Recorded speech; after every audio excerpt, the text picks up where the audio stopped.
నమస్తే. హెల్ప్ లైన్కి స్వాగతం. ఈరోజు మనం పూర్తిగా ప్యూర్ హెల్ప్ లైన్ నడపబోతున్నాం. ముఖ్యంగా కుటుంబానికి సంబంధించిన న్యాయ సంబంధమైన విషయాల్లో కానివ్వండి, అలాగే సైకలాజికల్కి సంబంధించిన విషయాల్లో కానీ సలహాలు ఇవ్వటం కోసం మనతో పాటు స్టూడియోలో ఇద్దరు అతిథులు ఉన్నారు. స్పందన రమణి గారు లీగల్ కౌన్సిలర్, అట్లాగే రాధికా నల్లాన్ ఆచార్య గారు సైకాలజిస్ట్. సో మన సబ్జెక్ట్లోకి వెళ్లే ముందు మొన్న చూసామని ఏలూరులో చిన్న పాప మీద అత్యాచారం, మొన్న కర్నూలు అత్యాచారం. సో ఇవి ఒక రకంగా సమాజం మొద్దుబారిపోయింది కూడా అనుకోండి. చిన్నపిల్లల మీద జరిగితే తప్ప ఇప్పుడు పండించుకునే ఒక పరిస్థితి కూడా వచ్చింది. పెద్దవాళ్ళ మీద జరిగితే అవును అసలు ఆమె ఎందుకు ఉంది అక్కడ అనే వరకు కూడా వెళ్ళారు. ఇవాళ ఇంకా 2 రోజులు పోతే పిల్లలు కూడా అనే వరకు మనం వెళ్ళే అవకాశం ఉన్నట్టుగా అనిపిస్తుంది. ఇకపోతే ఎప్పుడూ బయటకు రాని ఎవరికీ తెలియని మరొక రేప్, ఫ్యామిలీ రేప్ అనేది ఈ మధ్య మనం చాలా ఎక్కువ వింటున్నాం. రిపోర్ట్ అవ్వండి. తాజాగా జరిగిన ఒక సంఘటన నిజానికి అందరినీ చాలా బాధ కలిగించే విషయం. అది ఒక 13 ఏళ్ల పాప తన స్కూల్లో కంప్లైంట్ చేసింది. తన తండ్రి తన 7 ఏళ్ల వయసు నుంచి తన మీద అత్యాచారం చేస్తున్నాడని. వాళ్ళ అక్క మీద కూడా అలాగే చేస్తే ఆమె పెద్ద అయిన తర్వాత 17 ఏళ్ల వయసులో ఆమె ఇంట్లోంచి వెళ్ళిపోయింది. ఇది తట్టుకోలేక ఇప్పుడు 2వ కూతురు మీద చేస్తున్నాడు. తల్లి కూడా చూస్తూ ఊరుకుంది, ఏం చేయట్లేదు అని పాప టీచర్కి చెప్తే, ఎవరికి చెప్పుకోవాలో తెలియక చెప్తే, టీచర్కి చెప్తే ఇది బయటకు వచ్చి ఇప్పుడు అరెస్ట్ కూడా అయింది. సో ఇట్లాంటి వాటిని ఎట్లా అర్థం చేసుకోవాలి మనం? అంటే తల్లికి తెలిసే జరుగుతుంది. అఫ్కోర్స్ చాలాసార్లు ఒక పవర్ రిలేషన్షిప్ ఉంటుంది, వాళ్ళకి ఎక్కడికి వెళ్ళలేని ఒక పరిస్థితి ఉండొచ్చు. బట్ స్టిల్ ఎట్లా అర్థం చేసుకోవాలని అనిపిస్తుందండి. ఇది ఏమైందంటే అండి, మనకి పురుషాధిక్యత అనేది ఉంది. ఫ్యామిలీలో ప్రాబ్లం ఏంటంటే తల్లి అనేది బయటకు చెప్పుకోలేదు. సో అందువలన ఈ కేసులో ఆ పిల్ల టీచర్కి చెప్పుకోవాల్సి వచ్చింది. నార్మల్గా రెగ్యులర్గా ఫ్రమ్ ద బిగినింగ్ స్కూల్స్లో పేరెంట్ టీచర్ మీటు, ఆ టీచర్స్కి స్టాఫ్కి కౌన్సిలింగ్స్, వాళ్ళకి కొన్ని విషయాలపైన అవగాహన, ఇలాంటివి రెగ్యులర్గా ఉంటూ పిల్లల విషయంలో కూడా వాళ్ళకి అసలు ప్రతిదీ ఇది బ్యాడ్ టచ్, ఇది గుడ్ టచ్ అనేది ముందు నుంచి తెలియాలి. అది తప్పు అని తెలిసేటప్పటికే ఆ పాపకి 4-5 ఏళ్ళు పట్టి ఉంటుంది. ఎందుకంటే ఆ వయసులో ఏం జరుగుతుందో తనకేం తెలియదు. నాన్న ముద్దుతో పట్టుకున్నాడు అనుకుంటుంది. ఇలాగే చాలా మంది పిల్లలు అది పనిష్మెంట్, కోపానికి అనేది తప్పు చేయటం వల్ల అదొక పనిష్మెంట్, వాళ్ళకి అది సెక్షువల్ సెక్షువల్ హారాస్మెంట్ అనేది తెలియదు. సో చాలా సార్లు పక్కింటి వాళ్ళు, పొరుగింటి వాళ్ళు, చిన్నాన్నలు, మావయ్యలు, బాబాయిలు ఇలా ఎంతోమంది పిల్లల మీద అత్యాచారాలు చేస్తూ ఉంటారు. ఇలాంటి కేసే మా దగ్గర ఒక పాప ఒక హోమ్లో చదువుకుంటోంది, ఇంటర్మీడియట్ ఈ రోజున. ఆ పాప 7th స్టాండర్డ్లో ఈ విషయాన్ని వచ్చి చెప్పుకొని తనంతట తనే జాయిన్ అయింది. 1098 చైల్డ్ లైన్ అని ఉంటుంది. ఆ చైల్డ్ లైన్ ద్వారా ఆ పాప తన తండ్రి తన పైన అత్యాచారం చేస్తున్నాడని చెప్పుకొని వచ్చి తను రెస్క్యూ హోమ్లో ఉంది. ఇలాంటి విషయాలు పిల్లలు చెప్పుకోగలగాలి అంటే పిల్లలకి చిన్నప్పటి నుంచే ఒక అవగాహన అనేది ఉండాలి. ఆ అవగాహన ఎలా వస్తుంది అంటే స్కూల్స్లో సైకాలజిస్టులు కానీ కౌన్సిలర్స్ కానీ ఎవరో ఒకరు వెళ్ళి రెగ్యులర్గా అట్లీస్ట్ బై మంత్లీ ఒకసారి వీళ్ళందరికీ చెప్పాలి. ఇలాంటి సందర్భంలోనే ఈ మధ్య ఒక స్కూల్కి వెళ్ళాం. గర్ల్ ఎంపవర్మెంట్ చేయాలి అంటే ఆ ప్రిన్సిపాల్ అడిగారు కదా, గర్ల్స్ ఎంపవర్మెంట్ ఏంటి మేడం, ఆ పిల్లలకి ఏం చదివిస్తారు, ఆ పిల్లలకి మీరేం చెప్తారు అని ఆయన అన్నాడు. అప్పుడు మాకు అనిపించింది హెడ్ మాస్టర్లకి టీచర్లకి ముందు ఎంపవర్మెంట్ చేయాలి. ట్రూ, అలా ఉంది పరిస్థితి. Right, exactly. నిజానికి మీరన్న ఏదైతే కౌన్సిలర్స్ అని అంటున్నామో ఇవాళ చట్ట ప్రకారం తప్పనిసరిగా అందరూ చేయాలి. రైట్ టు ఎడ్యుకేషన్ యాక్ట్ ప్రకారం ప్రతి స్కూల్లోనే అలాంటి వాళ్ళ ఉండాలి అనేది చట్ట నిబంధనలో. బట్ కానీ ఒక్కళ్ళు కూడా ఫాలో అవ్వట్లేదు. ఫాలో అవ్వని వాళ్ళ సంఖ్య ఎక్కువ ఉంది. రాధిక గారు మీ దగ్గరికి వచ్చే ముందు కాల్స్ సిద్ధంగా ఉన్నాయి, ఒక కాల్ తీసుకుందాం. హలో నమస్కారం. హలో, చెప్పండి, లైవ్లో ఉన్నారు. హలో, నేను ఇప్పుడు ఏంటమ్మా? నేను ఇప్పుడు ఏం అర్థం కావట్లేదండి. హలో, చెప్పండి. నేను ఇంట్లో ఉంటున్నానండి. హలో, చెప్పండి, మీరు కంటిన్యూస్గా చెప్పండి. Will try to understand. ఇంట్లో ఉంటున్నానండి. ఫ్యామిలీ అయితే మీ కాల్ సరిగా లేదండి, ఏం అర్థం కావట్లేదు. ప్లీజ్. హలో, హలో, ఇంకో కాల్ తీసుకుందామండి. హలో, హలో, హలో, హలో, చెప్పండి. లక్ష్మణ్ అండి. మీరు టీవీ సౌండ్ తీసేసి మాట్లాడండి ప్లీజ్. రైట్, చెప్పండి. మేడం నేను నా భర్త 15 ఏళ్ళు అయింది, విడిపోయాము. తీసేలేదు. అంటే విడాకులు తీసుకోలేదు. టీవీ పెద్ద సౌండ్ ప్లీజ్. సమస్యల్లో హలో హలో టీవీ సౌండ్ తగ్గించాను మేడం. తగ్గించొద్దు, తీసేయండి. ఆ, చెప్పండి. ఇప్పుడు బాబుకి చదివించుకుంటానంటే ఏమన్నా డబ్బులు ఇవ్వండి, లేదా బాబుకి ఏమన్నా చూడండి అంటే ఏం పట్టించుకోవట్లేదు మేడం. మీరు విడిపోయి ఎంత కాలం అయింది అన్నారమ్మా? మేము విడిపోయి 8 ఏళ్ళు. 8 సంవత్సరాలు అవుతుంది. చట్టపరంగా విడాకులు తీసుకోలేదు, పెద్దల్లో కూర్చుని విడిపోయారు. మా ఏమైనా కేసులు పెట్టారా మీ భర్త మీద? మీరు కాల్ డ్రాప్ కంప్లైంట్ ఇవ్వటం అయిపోయిందండి. కానీ మన కాల్ డ్రాప్ అయిపోయింది యాక్చువల్లీ. యా, కంప్లైంట్ ఇవ్వడం కానీ కేసులు పెట్టడం కానీ మీరు ఏమైనా చేశారో లేదో ఒకసారి, అంటే మీరు చెప్పలేదు. బట్ ఏం జరగలేదు, పెద్దల్లో కూర్చుని విడిపోయారు. మీరు ఏం చేయాలంటే Legal గా జరగలేదు. మన గృహ హింస నుండి రక్షణ చట్టం ద్వారా మీరు వెసులుబాటు పొందొచ్చు. మీరు మన అంగన్వాడీస్ మీకు తెలిసే ఉంటాయి. అంగన్వాడీలు హెడ్ ఆఫీస్కి వెళ్తే దాన్ని రక్షణ అధికారి ఉంటారు. అక్కడికి వెళ్తే మీ హస్బెండ్ని పిలిపించి మీ భర్తతో ఒక అంటే మెయింటెనెన్స్ అనేది ఇప్పించడం జరుగుతుంది. ఆయన పిలిపించి కౌన్సిలింగ్ ద్వారా మీ ఇద్దరిని కలపటము లేదా మీకు కావాల్సిన వెసులుబాటు చేయటమో జరుగుతుంది. లేని పక్షంలో ఈ సమస్యని కోర్టుకు తీసుకెళ్ళటం జరుగుతుందమ్మా. మీరు వెంటనే మీకు దగ్గరలో ఉన్న మహిళాభివృద్ధి శిశు సంరక్షణ శాఖ ఆ ఆఫీస్ ఎక్కడుందో అక్కడికి వెళ్ళండి. సాధారణంగా కొన్ని జిల్లాల్లో కలెక్టర్ ఆఫీసులో ఉంటుంది. మీరు వెంటనే సంప్రదించినట్లయితే మీకు 2-3 నెలల్లో కనీసం ఎంట్రీ మెయింటెనెన్స్ అనేది వస్తుంది. పిల్లవాడు చదువు నిమిత్తం అది ఇమీడియట్గా కేసు ఫైల్ చేసిన రోజున కూడా జడ్జి గారు అది డైరెక్షన్ ఇస్తారు. సో మీకు ఇది కూడా జరగకపోతే మీకు పోలీస్ కంప్లైంట్ కూడా ఇవ్వటం మంచిది. సో బేసిక్గా మీరు వింటూ ఉంటారనుకుంటానండి. మీకైతే హక్కు ఉంది. బాబుకైతే బాబుని చదివించాల్సిన బాధ్యత అతనికి ఉంది. మీరు డబ్బులు అడిగితే అతను ఇవ్వాల్సిన బాధ్యత కూడా ఉంది. మీరు డీటెయిల్స్ ఏం చెప్పలేదు. అయితే పెద్ద మనుషులు కూర్చుని మాట్లాడుకుని విడిపోయామని చెప్తున్నారు. అక్కడ ఏమైనా డబ్బులు ఇచ్చినా ఇవ్వకపోయినా కూడా ఇట్ మేక్స్ నో డిఫరెన్స్. ఎందుకంటే మీరు బాబుకి మెయింటెనెన్స్ అడుగుతున్నారు, మీకు కూడా మెయింటెనెన్స్ అడగొచ్చు. యాక్చువల్గా మేడం చెప్పినట్టుగా స్త్రీ శిశు సంక్షేమ శాఖ ఆఫీస్కి వెళ్ళండి. అక్కడికి వెళ్ళి మీరు ఫైల్ చేసుకోవచ్చు. లేదా రెండోది మీ దగ్గరలో ఉన్న కోర్టుకు వెళ్తే కూడా పిఎల్సి కానీ న్యాయ సేవా సదన్లో కానీ అక్కడికి వెళ్తే కూడా వాళ్ళు కూడా ఎక్కడైనా పిలిపించి ముందు కౌన్సిలింగ్ ఇచ్చి మాట్లాడి ప్రయత్నం చేస్తారు. అవ్వకపోతే అప్పుడు కోర్టు ద్వారా తీసుకోవచ్చు. ఇంకో కాల్ తీసుకుందామండి. హలో, నమస్తే అండి. నమస్తే, చెప్పండి. మేము మా బాబు ఆర్మీలో పనిచేస్తున్నాడండి. ఓకే. అయితే మ్యారేజ్ చేసామండి మొన్న ఏప్రిల్. ఓకే. అయితే అమ్మాయికి ఫస్ట్ డే రోజే వాళ్ళు కడుపు మీద చారలు ఫ్రాక్చర్ చేసి కూడా మాకు తీస్తున్నట్లుంది అని చెప్పి చూశాడు బాబు. నాకు ఏదన్నా ప్రశ్నిస్తే నేను సూసైడ్ చేసుకుంటాను, మా పిన్నితో చెప్తాను అన్నది. అయితే మ్యారేజ్ అప్పుడు వచ్చేసి వాళ్ళు ఇంత గిఫ్ట్ ఇస్తామని చెప్పారు మనకి, మనం గోల్డ్ పెట్టాలని. మేము గోల్డ్ పెట్టాము. పెళ్లికని చెప్పని వెళ్ళిపోయి అమ్మాయి ఇంకా రాలేదండి. బాబేమో సెలవైపోయింది, ఆర్మీకి వెళ్ళిపోయాడు. ఇప్పుడు ఏంటి, బాబు ఏమో ఆర్మీలో ఉంటున్నాడు, చాలా సఫర్ అవుతున్నాడు. గవర్నమెంట్ జాబ్ కదా, వాళ్ళు కనుక్కొని ప్రాపర్టీస్ ఉన్నాయని ఇది చేశారు. ఇంకా అమ్మాయి ఏమో అంతకుముందు ఎవరితో అటాచ్మెంట్స్ ఉన్నాయని బాబుతో ఏం చెప్పిందంట. నన్ను మాత్రం ఏమైనా ప్రశ్నిస్తే సూసైడ్ చేసుకున్నాను అంటుంది. ఇదేంటి ఇట్లా ఉందంట అంటే బాబు మాకు కూడా చెప్పలేదండి. మొన్న వస్తాడు, వెళ్ళిపోయినా అని చెప్పాడు. బాబుతో కూడా కలవలేదంట. ఏదో ఒక డాక్టర్ గారు అని ఉన్నారండి ఇక్కడ పెద్ద ఆవిడ. కడుపు నొప్పి అంటుందండి ఫస్ట్ రోజు నుంచి కూడా. ఇక్కడికి వచ్చాక నేను ఇస్తే ఆమె ఇష్టం లేకుంటే మేము చేస్తున్నామమ్మా అని ఎవరి జీవితాలు నాశనం చేస్తానికి అమ్మ డాక్టర్ గారు అడిగారంటండి. నేను ఇద్దరిని పంపించాను డాక్టర్ గారి దగ్గరికి. వెళ్తున్నాను కదమ్మా అమ్మ ఇట్లా అంటుంది, కడుపు నొప్పి రోజు అంటే. ఇక బాగా మాకు చెప్పలేదు. అమ్మ వెళ్ళిపోయాక మా ఇంట్లో వదిలేసి వెళ్ళాడు. ఆ రోజు తర్వాత పెళ్ళి వెళ్ళిపోయిందండి, రాలేదు. మీరు మాట్లాడింది యాక్చువల్లీ చెప్పాలంటే సరిగా అర్థం కాలేదు. మాకు అర్థమైనంత వరకు మీ అబ్బాయి ఆర్మీలో పనిచేస్తాడు, పెళ్లి చేశారు. బట్ ఆ అమ్మాయికి ఇష్టం లేని పెళ్లి చేసినట్టుగా ఉన్నారు. ఆ అమ్మాయి వెళ్ళిపోయింది, అంతేనమ్మా? అయితే పొట్ట మీద చారాలు అవి ఉన్నాయి. ఏంటమ్మా? అమ్మాయి ప్రెగ్నెన్సీ ఇలాగ అన్ని చారులు ఇవన్నీ ఉన్నాయంట. బాబు అడిగితే నన్ను ఏమన్నా అంటే సూసైడ్ చేసుకుంటాను, అదేమని అడిగితే అన్నదంటండి. అమ్మ, ఒక విషయం మీరు గుర్తుపెట్టుకోవాలి. ఆ అమ్మాయి ఒకప్పుడు లావుగా ఉండి సన్నబడితే కూడా అలాంటి చారలు రావటం జరుగుతుంది.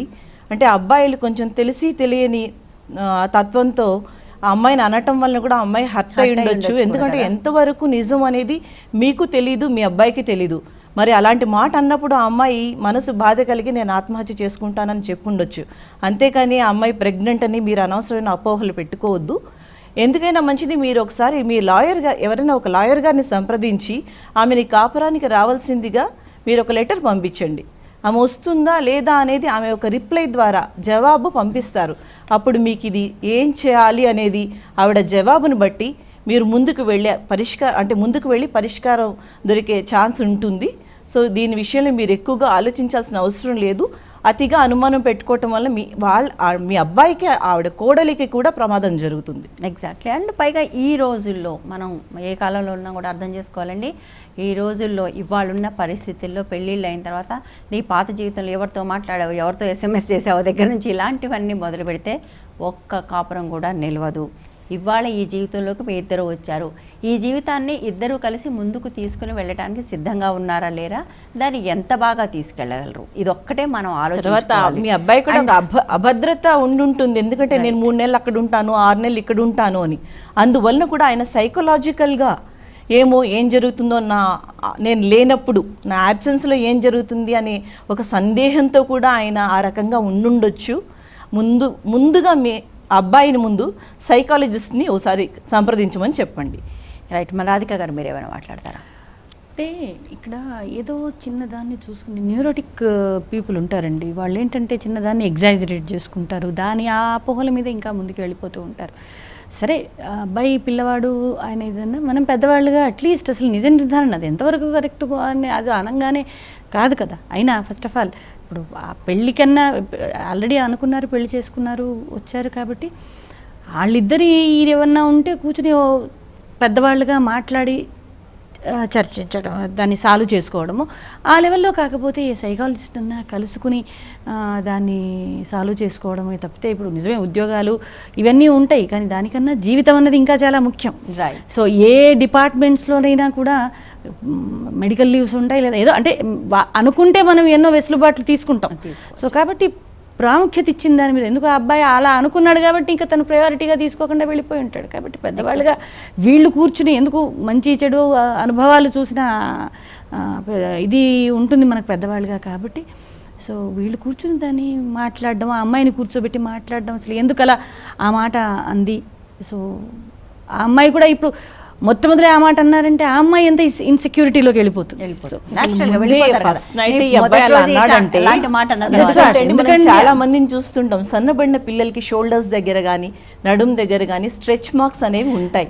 అది గర్భవతి అవ్వక్కర్లేదు. సో అది అవగాహన లేకపోవటం, అవగాహన లోపం వలన మీ కోడల్ని ఆ రకంగా మాట్లాడటం వల్ల ఏ పిల్లైనా అమ్మ మొదటిసారి కాలు పెట్టగానే భర్త ఇలా అన్నాడు అంటే ఆ పిల్ల మానసికంగా కృంగిపోతుంది. అంటే ఐ థింక్ బహుశా ఒక స్త్రీగా మీకు తెలిసి ఉండాలి, మీకు 9 నెలలు మోసి ఆ తర్వాత కదా అంతకాలం గర్భం మోస్తే కదా పిల్లలు పుడితే స్ట్రెచ్ మార్క్స్ వస్తాయి. మీరు అనుకున్న కారణాల వల్ల స్ట్రెచ్ మార్క్స్ రావమ్మా, ఎవరికి వచ్చే అవకాశం కూడా లేదు. బహుశా మీకైనా తెలిసి ఉండాలి. మీ అవగాహన లోపమేనండి. ఇవాళ మీరు ఎందుకు అసలు పెళ్లి దాకా ఎందుకండి, చిన్న చిన్న పిల్లలకు కూడా ఇవాళ రేపు మనకు కనబడుతూ ఉన్నాయి. అమ్మాయిలకే కదా అబ్బాయిలకు కూడా ఎంతో మంది స్ట్రెచ్ మార్క్స్ కనబడుతూ ఉంటాయి. సో బేసిక్గా ఒక్కటమ్మా, ఇప్పుడు వనిత నుంచి మేము అందరికీ చెప్తున్న సలహా, ఒక జీవితంలోకి మీ ఇద్దరు కలిసి వెళ్ళాలని ఒకసారి నిర్ణయించుకున్న తర్వాత ఆ రోజు నుంచి మీరు ఎలా ఉంటారన్నది మాత్రమే ఇంపార్టెంట్. అంతకుముందు మీ అబ్బాయి జీవితాన్ని మీరు గ్యారంటీ ఇవ్వగలరా? అబ్బాయి కాబట్టి ఏదైనా నడిచిపోతుంది. మీ అబ్బాయి ఏం చేస్తున్నాడో తెలుసా? ఆర్మీలో ఉన్న వాళ్ళ గురించి ఎన్ని కథలు వింటాం మనం. అందులో మీ అబ్బాయి ఒకటి కాకూడదనే ఉంది. సో కేవలం మన వైపు మనం అబ్బాయి వాళ్ళం కాబట్టి అవతల వాళ్ళు ఏదైనా అనొచ్చు అని అనటము. కానీ మీరు ఇప్పుడు మాట్లాడుతున్నంతసేపు కూడా క్యారెక్టర్ అసాసినేషన్ చేస్తున్నారు, విచ్ ఈజ్ నాట్ గుడ్. అది తప్పనిసరి, అది ఏ రకంగానూ మంచిది కాదు. వాళ్ళిద్దరికీ పడకపోతే విడిపోనివ్వండి, కానీ క్యారెక్టర్ అసాసినేషన్లు మాత్రం చేయకండి. ఆడపిల్లలు మీరు ఆల్రెడీ మీరు మాట్లాడిన మాటల వల్ల అమ్మాయి సూసైడ్ టెండెన్సీలు కూడా తర్వాత అమ్మాయికి కడుపు నొప్పి బాగోలేకపోవటం అవన్నీ కూడా ఈ హ్యూమిలియేషన్ మానసిక బాధ వలన అయ్యుండొచ్చు. కన్వర్షన్స్ అంటాం, అంటే బాడీ సూడో సిమ్టమ్స్ ఇస్తూ ఉంటుంది because of the stress. Right. ఇప్పుడైతే స్ట్రెస్ కు లోన్ అవుతాం, స్ట్రెస్ వలన అమ్మాయి ఆరోగ్యం అలా పడిపోయి వామిటింగ్స్ అయ్యుండొచ్చు, స్టమక్ పెయిన్ ఉండొచ్చు. సో మీరు వీటన్నిటికీ కలిపేశారు. ఆ కలపటం వల్ల మీకు ఇలాంటి అపోహలు వచ్చాయి. ఇలాంటి అపోహలు దయచేసి వదులుకోండి. రైట్ అండి. ఇంకో కాల్ తీసుకున్నాం. హలో హలో హలో చెప్పండి. చెప్పండి చెప్పండి మేడం నేను సరితానండి. చెప్పండి సరిత గారు. నిన్న జరిగిన విషయం గురించి మాట్లాడదామని. నిన్న టైం లేదు కదా మేడం. నిన్న దొరకలేదు మీకు. చెప్పండి, పర్వాలేదు. కర్నూలులో జరిగిన విషయానికి సంబంధించి. కర్నూలులో జరిగిన విషయమే మేడం. ఓకే. 7 years పాప ఏ రకంగా బట్టలు వికారంగా వేస్తుంది ఏముంది అని ఏముంది మేడం. ఒక సోషల్ మీడియాలో నేను ఒక రోజు చూశాను. పెద్దవాళ్ళు మాట్లాడుతుంటే వాళ్ళు ఏమన్నారంటే అందవికారంగా బట్టలు వేసుకోవడము అలా ఉండడం వల్ల పిల్లల్ని రేప్ చేయడం జరుగుతుంది, పిల్లలు అలా ఉండకూడదు ఇలా ఉండకూడదు అనేసి అని పెద్ద పెద్ద కామెంట్స్ చెప్పారు. ఇప్పుడు ఈ రోజు 7 years పాపకు జరిగిన దాని గురించి ఏం చెప్తారండి? ఎక్స్టర్నలైజింగ్ ద ప్రాబ్లం అంటారండి. చాలామంది మగవాళ్ళు ఏం చేస్తున్నారంటే సమాజంలో సమస్య బయట ఎక్కడ ఉంది, వాళ్ళ లోపల ఉన్న సమస్యని వాళ్ళు గుర్తించడానికి సిద్ధంగా లేరు ఇవాళ. అలా మాట్లాడే వాళ్ళందరూ కూడా ఆ కేటగిరీలోకే వస్తారు. అసలు ఆ విషయం అవతల వాళ్ళ బట్టలు బాగాలేకపోవటం వల్లనే రేప్స్ జరుగుతున్నాయన్న వాళ్ళు ఖచ్చితంగా రేపిస్ట్లే, వాళ్ళే రేపిస్ట్లే. ఆ విషయం అర్థం చేసుకోవాలి. ఎందుకంటే కారణం కావాలి, వాళ్ళు రేప్ చేయడానికి ఒక కారణం కోసం వెతుకుతున్నారు. They just need a excuse to do it. మీరు అది అర్థం చేసుకోవాలి. ఆ మాట అన్న ప్రతి వాళ్ళని రేపిస్ట్లుగానే మనం కన్సిడర్ చేయాలి. ఎవరంటే వాళ్ళు ఎవరైనా కానివ్వండి. నెంబర్ 1. నెంబర్ 2, ఎవరినైతే ఇప్పుడు చేసి ఒకసారి రేపిస్ట్ క్రిమినల్ అయిన తర్వాత ఎనీ క్రిమినల్, ప్రపంచంలో ఏ క్రిమినల్ అయినా కూడా తాను ఒకటి తప్పు చేస్తే దానికి అవతల వాళ్ళనే బాధ్యులు అంటారు. సో అది ఆ పని చేస్తూ ఉంటారండి. వాళ్ళు మానసిక రోగులు. అయితే మన సమస్య ఏంటంటే అటువంటి మానసిక రోగుల సంఖ్య విపరీతంగా పెరిగిపోతూ ఉంది మన సమాజంలో. అవతల వాళ్ళ బట్టలు బాగాలేవు కాబట్టి రేప్స్ జరుగుతున్నాయంటే వాళ్ళు ఒక కారణం కోసం వెతుకుతున్నారు రేప్ చేయడం కోసం, అంతే. నిజంగానే అది జరిగితే 6 ఏళ్ల నుంచి 60 ఏళ్ల వయసు వరకు ఎలా జరుగుతాయి? గ్రామాల్లోనే అత్యధిక శాతం రేప్స్ జరుగుతున్నాయి. చీరలే కట్టుకుని ఉంటారు వాళ్ళు. ఏవి వేసుకోరు. రేప్ అనేది always to establish the dominance. అది అందుకే చిన్నపిల్లలు ఆడవాళ్ళు వీకర్ సెక్షన్గా ట్రీట్ చేయబడతారు. కాబట్టి అందుకే ఈవెన్ ఆడపిల్లే కాదండి, వాళ్ళు చూస్తున్నాం మనం మేల్ దీంట్లో కూడా ఇప్పుడు ఇది స్ప్రెడ్ అయిపోయింది. అంటే ఎక్కడ కూడా వీక్ అన్న వాళ్ళ మీదనే జరుగుతుంది. మరి అబ్బాయిల విషయంలోకి వస్తే మరి అక్కడ ఏం జరుగుతుంది? వాళ్ళ డ్రెస్సింగ్ సెన్స్ ఏంటి? ఇక్కడ టు ఎస్టాబ్లిష్ వాళ్ళ లోపల ఉన్న ఆ మానసిక ఏమంటారు ఆత్మన్యూన్యత భావాలనండి, ఒక పెథలాజికల్ లెవెల్ లోపల ఒక రోగ సదృశ్యమైన లెవెల్కి వచ్చిన వాళ్ళలోని ఆ ఇన్ఫీరియర్ ఫీలింగ్స్ని తగ్గించుకోవడానికి ఎదుటి వాళ్ళ మీద ఒక డామినెన్స్ను చూపించి ఆ డామినేషన్ ద్వారా వాళ్ళ సెల్ఫ్ ఎస్టీమ్ని ఏదో మేము పూడ్చుకుంటున్నాము అన్న పెంచుకుంటున్నాము అన్న ఒక కాన్సెప్ట్లో జరుగుతున్నదే తప్పితే దీంట్లో జెండర్కి వేసుకునే బట్టలకి వాళ్ళు చూపిస్తున్న హావభావాలకి ఏ రకమైన సంబంధం లేదు అని రిపీటెడ్గా ప్రూవ్ అయింది. అయినా కూడా కొందరు మాట్లాడుతున్నారు అంటే అది వాళ్ళలోని మానసిక రుగ్మతకు నిదర్శనమే తప్పితే రియాలిటీకి ఏ రకమైన సంబంధం లేదు అని మనం చూసుకోవాలి. దాని గురించి మనం బాధపడడం కూడా అవసరం లేదు. రైట్. అలా మాట్లాడే వాళ్ళని మీరు జాలి పడదాం వాళ్ళని చూసి. సోషల్ మీడియాలో వాళ్ళతో చెప్పండి, ఇలా మాట్లాడే వాళ్ళు రేపిస్టులు. మీరు ఆ విషయం అర్థం చేసుకుని ఆ కామెంట్ మీకు వీలైతే వాళ్ళది అక్కడ పెట్టండి. మీరు కారణం కోసం వెతుకుతున్నారు రేప్ చేయడానికి. So you are a potential rapist or you must be a rapist. అయి ఉండొచ్చు. ఇంకొకటి అమ్మ, ఇప్పుడు ఈ మధ్యకాలంలో చాలా ఎక్కువ జరుగుతుంది. పసిపిల్లలైన మగపిల్లల మీద విపరీతంగా జరుగుతున్నాయి. ఇప్పుడు అమ్మాయిల మీద మాత్రమే బయటకు వస్తున్నాయి, అవి ఇంకా బయటకు రావట్లేదు. వాళ్ళే బట్టలు వేసుకుంటున్నారు. వాళ్ళ మీద కూడా అబ్బాయిలే చేస్తున్నారు. అమ్మాయిలు కాదు, మగవాళ్ళే ఆ పసిబిడ్డల మీద మగపిల్లల మీద చేస్తున్నారు. చాలా దారుణమైన హింసకు ఆ పిల్లలు గురవుతున్నారు. అది అసలు ఇప్పటివరకు మనం ఒక ఇష్యూగానే ఇంకా పరిగణించట్లేదు. ఫిడోఫిలియా అంటున్నాం. వాళ్ళకి ఆడపిల్ల మగపిల్లాడ సంబంధం లేదు, పిల్లలైతే చాలు. వాళ్ళు చాలా క్రూరమైన హింసలకు గురి చేస్తున్నారు ఈ పిల్లల్ని. సో మగపిల్లలందరూ కూడా వీళ్ళ బారిన పడుతున్నారు. కాబట్టి అలా మాట్లాడే వాళ్ళని మీరు అర్థం చేసుకోండి. వాళ్ళు క్రిమినల్స్, వాళ్ళు రేపిస్టులు, వాళ్ళు మానసిక రోగులు. ఆ విషయం మనం క్లియర్గా ఉంటే మనం వాళ్ళతో ఎలా మాట్లాడాలో మనకు అర్థమవుతుంది. ఇంకో కాల్ తీసుకుందామండి. Hello madam. చెప్పండి. హలో చెప్పండి. నా పేరు ధనంజయ్ మేడం. ధనంజయ్ గారు చెప్పండి. అవును మేడం, అది మా మామయ్య గారిది ఉంటుంది చిన్న కేసు. అది యాక్చువల్లీ ఇద్దరికి మ్యారేజ్ అయ్యి 12 years అయింది. ఓకే. ఇద్దరికి పిల్లలు లేరు మేడం. సో ఇద్దరికి ఇంట్లో ఏదో గొడవలు వచ్చాయి. సో ఆమె వెళ్ళిపోయి వాళ్ళ అమ్మగారింటికి వెళ్ళిపోయింది. వెళ్ళిపోయినాక వాళ్ళు డైరెక్ట్గా ఏం చేశారంటే కేసు పెట్టారు మేడం. ఏం కేసు అండి? డైవర్స్ అంటే నన్ను హెరాస్మెంట్ చేశారని చెప్పేసి కేసు పెట్టారు. ఓకే. ఇక కేసు పెడితే వీళ్ళు పోలీసులు వీళ్ళని తీసుకెళ్లి కొట్టేశారు మేడం ఫస్ట్ థింగ్. ఓకే, కొట్టేసినాక మళ్ళీ అందరికి పెద్దలందరూ పిలిచి పెద్దల మంది పంచాయతీ పెడితే వీడేమన్నాడంటే నాకు ఇంకా పోలీసులు పెట్టి కొట్టేశారు, నాకు ఇంకా అమ్మాయి వద్దు అని చెప్పేసి వీడు ఒక పట్టుపట్టాడు. సో నాకు వద్దు అని. హలో, వింటున్నాం, చెప్పండి. వద్దని ఇంకా పట్టుబట్టేసి ఇంకా అందరూ పెద్దల ముందు కూర్చొని వాళ్ళందరూ బెదిరించి భయపెడితే 2 lakhs ఏదో సెటిల్మెంట్ చేశారు మేడం. ఓకే. సెటిల్మెంట్ చేస్తే యాక్చువల్లీ వాళ్ళు కూడా ఇచ్చే పరిస్థితులు లేరు. 2 lakhs యాక్చువల్లీ వాళ్ళు ఆయన ఆస్తి కూడా అమ్మితే కూడా 1 lakh కూడా రాదు యాక్చువల్లీ. సో అందరం కలిసి ఏదో 10,000 అందరం రిలేషన్షిప్ అందరు కలిసి సరే ఏదో సెటిల్మెంట్ చేసేసారు కదా ఇచ్చేద్దాం అనుకుని అందరం కలిసి కొంచెం కొంచెం చేసేసి అమ్మాయికి ఇచ్చేద్దామని అనుకున్నాము. సో అది ఇచ్చే లోపే ఏంటి వీళ్ళకి డబ్బులు అరేంజ్ చేసేటానికి కొంచెం టైం లేట్ అయ్యింది. సో ఆ ఇచ్చే లోపే లాయర్ నోటీస్ పంపించి మళ్ళీ పోలీస్ కేసు పెట్టి ఇచ్చేశారు. చూస్తే నేనే పర్సనల్ గా వెళ్ళాను మేడం. నేను పర్సనల్ ఇక్కడ నుంచి యాక్చువల్ వాళ్ళు ఆంధ్ర. సో నేను పర్సనల్ హైదరాబాద్ నుంచి వెళ్ళి వాళ్ళతో మాట్లాడి సో ఇది 1 lakh ఇప్పుడు ప్రెసెంట్ అరేంజ్ చేశాము, 1 lakh తీసుకోండి, మళ్ళీ ఒక 2 months టైం ఇస్తే మిగిలిన 1 lakh కూడా అరేంజ్ చేసేస్తాము అని చెప్పాను మేడం. వాళ్ళు అక్కడికి వెళ్ళాక వాళ్ళు ఏం చేశారంటే ఇప్పుడు కొత్తగా మాట్లాడదాము 4 lakhs ఇవ్వండి అని చెప్పారు మేడం. హలో, చెప్పండి. 4 lakhs ఇమ్మని చెప్పారు మేడం. మీరు వాళ్ళు ఇవ్వలేరండి, మీరు కేసు పెట్టుకోండి అని చెప్పాం మేడం. వాళ్ళు కేసు పెట్టి ఏం చెప్పి అప్పటి వరకు కేసు పెట్టి ఒకరి మీద పెట్టిన కేసు ఎంటైర్ ఫ్యామిలీ మీద హెరాస్మెంట్ కేసు పెట్టేశారు మేడం. చెప్పండి. క్యారెజ్ పెట్టి ఇప్పుడు ఆల్రెడీ 6 months అవుతుంది, ఆల్రెడీ కోర్టులో ఉంది మేడం కేసు. ఇప్పుడు వాళ్ళు రాజీకి రమ్మంటున్నారు. ప్రెసెంట్ వీళ్ళు ఇచ్చే పరిస్థితులు లేరు మేడం. ఇప్పుడు వీళ్ళు కూడా ప్రెసెంట్ ఇచ్చే పరిస్థితులు కూడా లేరు. So next what the procedure ఎట్లా? మీ మామయ్య ఏం చేస్తారండి? Daily labour madam. Daily labour గా పనిచేస్తారు. ఈ కేసు ఎప్పుడు పెట్టారండి మీ మీద? మా మీద కాదు మేడం, అమ్మమ్మ గారు వాళ్ళ మీద పెట్టారు. మీ మామయ్య నవంబర్ డిసెంబర్ లో మేడం.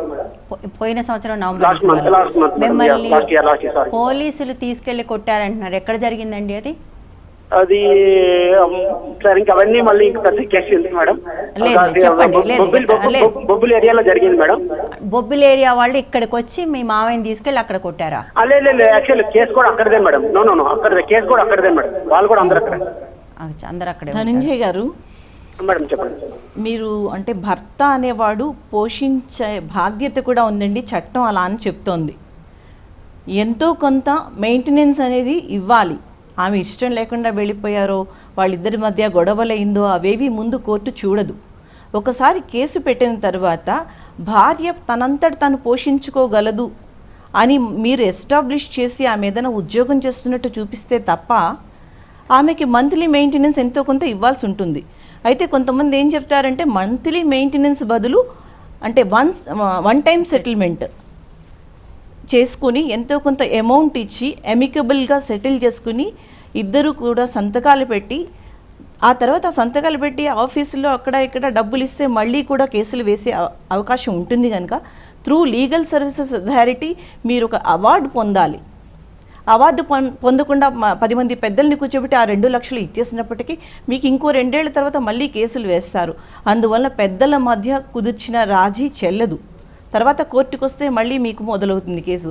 అందుకు వాళ్ళు ఎంతకు రాజీ వచ్చారో, మీరు ఎంత ఇవ్వగలరో అది తెలుసుకొని రాజీ అన్నప్పుడు మీరు బెటర్ అండి, రాజీ అయిపోవటమే మంచిది. ఎందుకంటే భర్త అనేవాడు అడుక్కుని కానీ చట్టం ఏం చెప్తుందంటే పోషణ భారం అనేది ఏ రకంగానైనా ఒక రకంగా భార్యని పోషించాలి. పెళ్లి చేసుకున్నారు, పిల్లలు లేరు, తగులయ్యాయి, వెళ్ళిపోయారు, అవన్నీ పక్కన పెట్టండి. ఈ రోజున భార్యగా ఆవిడ ప్లేస్ అయితే పోదు. అందువలన మీ బాబాయ్ చేయాల్సిన పని ఏంటంటే, మీ అంకుల్ ఎవరో బాబాయో మామయ్యో ఆయన చేయాల్సిన పని ఏంటంటే ఎమికబుల్గా సెటిల్ చేసుకోవాలి ఈ కేసుని. 10 మంది మీద పెట్టారు అంటే ఆ అమ్మాయి సొంత ఆలోచన కాదండి. లాయర్ గారు కానీ, పోలీస్ వారు కానీ, లేదా విమెన్ అండ్ చైల్డ్ వెల్ఫేర్ డిపార్ట్మెంట్లో ఉన్న కౌన్సిలర్స్ కానీ ఒక అడ్వైస్ చేస్తారు. అమ్మ అందరి మీద కేసు వేసినట్లయితే అందరూ ముందుకొస్తారు, ఈ కేసు తొందరగా ఒక రాజీకి వచ్చేస్తారు అని. అంతే తప్ప మీరు ఆవిడ మీద గ్రడ్జ్ పెట్టుకుని కోపం పెట్టుకుంటే రేపొద్దున మీరు కూడా ఈ బొబ్బిలి 10 సార్లు తిరగాల్సి వస్తుంది. దానికన్నా బెటర్ ఏంటంటే ఇద్దరు కలిసి అవగాహనకు వచ్చి ఒక 2 సెట్టింగ్స్ చూసుకుని మీరు ఇవ్వగలిగే అంతే ఇచ్చి సెటిల్ చేసుకోండి. లేదంటే కోర్టు కూడా 2-3 లక్షలు గ్యారంటీగా వేస్తుంది. అప్పుడు ఇచ్చే కన్నా అప్పుడు మళ్ళీ అది ఇంప్లిమెంటేషన్ చేసేటప్పుడు మళ్ళీ ఈయన జైల్లో ఉండాల్సి వస్తుంది, ఖచ్చితంగా ఉండాల్సి వస్తుంది. అందువల్ల మీరు ముందే కూర్చోబెట్టి పెద్దల ద్వారా మీరు ఎలాగో దీన్ని మీడియేటర్గా ఉన్నారు కనుక సొల్యూషన్ కూడా మీరే చెప్పి చట్టపూర్వకంగా చట్టబద్ధంగా ఇద్దరు విడిపోయి సెటిల్ చేసుకోండి. ఎగ్జాక్ట్లీ. యాక్చువల్గా మీరు మామూలుగా కాల్ చేస్తుంటే కూడా రాజీకి వెళ్ళానని మేము చెప్పుండేవాళ్ళం. ఆల్రెడీ వాళ్ళు రాజీకి వచ్చారు కాబట్టి రాజీ అంటేనే వాళ్ళు ఒక మెట్టు తగ్గారు అని అర్థం. మీరు గుర్తుపెట్టుకోండి. ఒకటండి, మీరు చాలా కంప్లైంట్స్ చెప్పారు. 12 ఏళ్ళు కాపురం చేశారు వాళ్ళిద్దరి మధ్య ఏముందో మనకు తెలియదు. మేడం అన్నట్టుగా అందరి మీద కేసు పెట్టడం అనేది అందరినీ కదిలించడం కోసం తప్ప చాలాసార్లు, పైగా ఇప్పుడు పోలీసులు ఎంతమంది మీద కేసు పెట్టినా కూడా వాళ్ళని ఎవరిని అరెస్ట్ చేయట్లేదు, చట్టం కూడా ఒప్పుకోవట్లేదు. ఒక భర్త మీద మాత్రమే కేసు ఉంటుంది, మిగిలిన వాళ్ళ మీద కేసు ఉండే అవకాశం కూడా చాలా తక్కువ. సో వాళ్ళేలాగూ రాజీకి వచ్చారు. మీకు అది బెస్ట్ వే. ఒకసారి కాదు అనుకున్న తర్వాత దాన్ని మీరు కూడా కోర్టులో రాజీ పడి బయటకు వచ్చేసి ఎలాగూ ₹1,00,000 ఇచ్చారు కనుక ఇంకో ఇస్తామన్నారు కనుక ₹1,00,000 డీడీ తీసుకుని మ్యూచువల్ కన్సెంట్ డైవర్స్ మీద ఆవిడ సంతకం పెట్టే విధంగా ఆ కౌన్సిలింగ్లో కానీ సిట్టింగ్లో కానీ ఒప్పించి మీరు ఆ డీడీ పెట్టుకుని ఏ రోజైతే డిగ్రీ వస్తుందో మ్యూచువల్ కన్సెంట్లో ఆ రోజు కోర్టు వారే ఆ డిగ్రీతో పాటు ఈమెకి ఆ డీడీని అందజేస్తారు, డిగ్రీ మీ ఇద్దరికి అందజేస్తారు.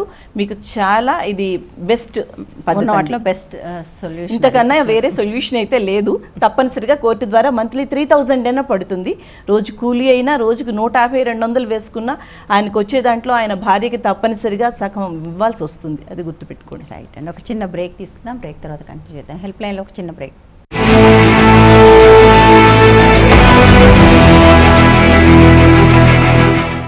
Welcome back. ముందుగా ఒక కాల్ తీసుకుందాం. హలో హలో హలో, చెప్పండి. వనిత టీవీ.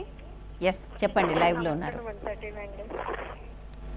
హలో చెప్పండి. Hello hello hello hello practice చేయకండి ప్లీజ్. చెప్పండి హలో చెప్పండి. 1 year బ్యాక్ నాకు డైవర్స్ అయ్యింది. పాపకి మ్యూచువల్ డైవర్స్ అయ్యింది. నాకు ఒక బేబీ ఉంది. బేబీతో నుంచి నాకు ఎటువంటి సంబంధం లేదు అని ఇనిషియల్ గాను కోర్ట్ ఆర్డర్ తోని డిగ్రీ చేసి ఇచ్చేసారు వాళ్ళ ఫాదర్ తోని. సో బేబీ నా కస్టడీలోనే ఉంది. సో ఇప్పుడు నా సర్నేమ్ పెట్టి అమ్మాయిని స్టడీస్ లోని జాయిన్ చేయొచ్చా, లేకపోతే కనుక ఫాదర్ సర్నేమ్ తోనే అవుతుందా అని చిన్న డౌట్ వస్తుంది. అండ్ దెన్ మెంటల్ టెన్షన్ గా కూడా ఉంది. ఏంటమ్మా ఫాదర్? పాపకు ఇంటి పేరు మాది పెట్టొచ్చా? ఆమె ఒక పాప పుట్టిన తర్వాత ఇంటి పేరు అమ్మా, ఇంటి పేరు మీ ఇష్టము. కాకపోతే అతను తన కూతురు కాదు అన్నప్పుడు మీరు ఎందుకు ప్రూవ్ చేసుకోలేదు డిఎన్ఏ టెస్ట్ ద్వారా? కాదు కూతురుతో సంబంధం లేదు, తల్లికే వదిలే. ఏమ్మా అదేనా? అంటే తల్లికే వదిలేసానన్నాడా, నా కూతురు కాదన్నాడా? లేదు అన్నాడా, సంబంధం లేదన్నాడా? తల్లికే వదిలేస్తాను, ఇంకా నాకు నా కూతురుతో ఎటువంటి సంబంధం లేదు అని ఆయన ఇంటి పేరే పెట్టండి. ఆయన ఇంటి పేరు పెట్టడం వల్ల మీకు నష్టం ఏం లేదు. కాకపోతే ఏంటంటే మీ ఇంటి పేరు పెట్టుకున్నా ఏం ప్రాబ్లం లేదు. 18 years తర్వాత అమ్మాయికి అన్ని ప్రాపర్టీ రైట్స్ వస్తాయి. ఇంటి పేరుతో ఏం సంబంధం? ఇంటి పేరుతో ఏం సంబంధం లేదు. ఇంటి పేరు పెట్టుకోవడం అనేది మీ ఇష్టం. అయితే ఎక్కడైనా కోలంలో మీరు డివోర్స్డ్ అని రాస్తారు, ఆయన వివరాలు రాయాల్సి వచ్చినప్పుడు ఇప్పుడు అప్లికేషన్స్ ఎట్లా ఉంటున్నాయో నాకు తెలీదు. అప్పుడు మీరు మెన్షన్ చేయాల్సి ఉంటుంది. డివోర్స్డ్ అన్నప్పుడు అంటే సింగిలా, విడోవా, డివోర్స్డా అని ఉంటాయి కాలమ్స్. అలాంటప్పుడు మీరు డివోర్స్డ్ అన్నప్పుడు ఫాదర్ పేరు కూడా మెన్షన్ చేయాల్సి ఉండొచ్చు. అలాంటి పరిస్థితుల్లో చేసినప్పుడు ఆయన ఇంటి పేరు రాయడం వల్ల కూడా మీకేం అంటే పొరపాటు ఏమి ఉండదు. అది మీ మీకు ఇందులో అర్థం అవుతున్నా, అది ఒక ఆత్మాభిమానానికి సంబంధించిన విషయం. నేను పెళ్ళయింది, పాప కూడా పుట్టిన తర్వాత వదిలేశాడు, నాకు ఆ కూతురు కూడా వద్దు అని అనుకున్న మనిషి ఇంటి పేరునే ఎందుకు క్యారీ చేయాలి? ఎందుకంటే ఈవిడ పెంచబోతూ ఉంది. లీగల్గా సాధ్యమమ్మా. లీగల్గా అయితే మీకు ఇష్యూ లేదు, అంతే కదండి? లీగల్గా అయితే మీరు మీ ఇంటి పేరు పెట్టి పెంచుకోవచ్చు. ఏ ఇంటి పేరు పెట్టాలనేది మీ ఇష్టం. అసలు ఏ ఇంటి పేరు పెట్టద్దు అనుకుంటే చట్టం చెప్పట్లేదు. నాకు ఇనిషియల్ ఏది లేదు. నేను మామూలు కొలాక్యువల్గా రాధికా నల్లన్ ఆచార్య రాసుకుంటాను.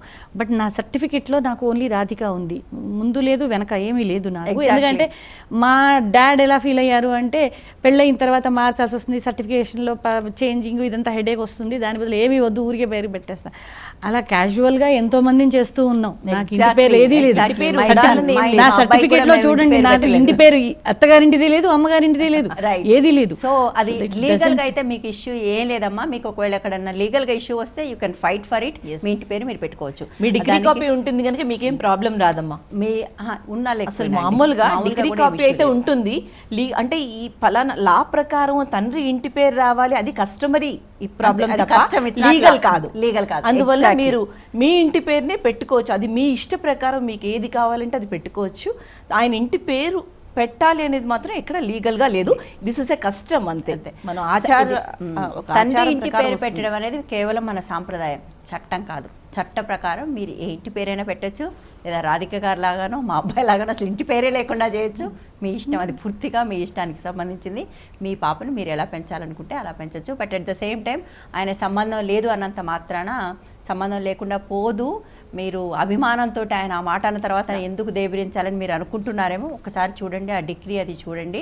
అంత ఈజీగా సంబంధం లేదని మీరు ఒప్పేసుకున్నంత మాత్రాన అమ్మాయి రైట్స్ పోవు. 18 ఏళ్ల తర్వాత she can go back and claim. అతను ఆ టైంలో ఏమైనా ఇవ్వాల్సి వస్తుందని ఎవరి సలహా అయినా పాటించి ఉండొచ్చు, లేదా క్షణికావేశంతో నాకు సంబంధం లేదని అని ఉండొచ్చు. అన్నంత వలన ఆ అమ్మాయికి ఏ ప్రాపర్టీ రైటు పోదు. ప్రాపర్టీ రైట్ పోదు. మెయింటెనెన్స్ కావాలంటే వేయొచ్చు ఆ అమ్మాయి కోసం.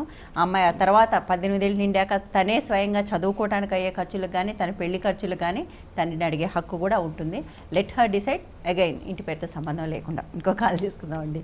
హలో, నమస్తే మేడం. నమస్తే, చెప్పండి. నాకు విశ్వనాథం అండి. విశ్వనాథం గారు చెప్పండి. విశ్వనాథం అంటున్నారు మీరు?